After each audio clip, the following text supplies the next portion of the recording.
ئەو هەموو ئەم بوون بەحێزکردنا عێریشێ باس بوون. ئەو ئەم بوون وێ سبەهێ bi sed سواری di rêza yekam de bûn. Em firiyan bi dilxwazî li Asoya Kurdistan xuya bûn. Ew deştê navdar bi wê nalîna hespên me jîn bûn. Ew roja fethê welatekî din hat biriqandin.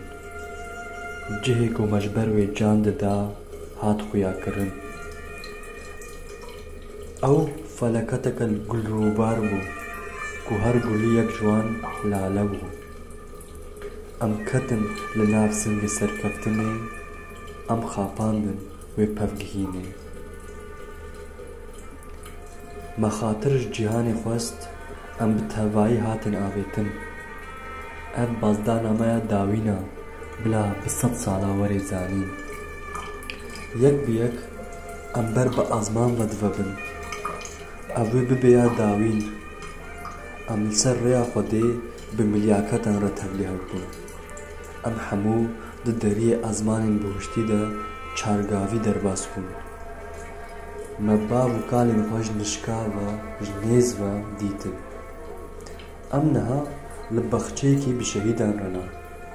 Bi wan mêrxasên ku mîna me mirina. Lê ew ê bi me bimînin mîna axa ku em jê dayîk bûna. Biranîneke me ma mîna birûska ji dengê lêngê me.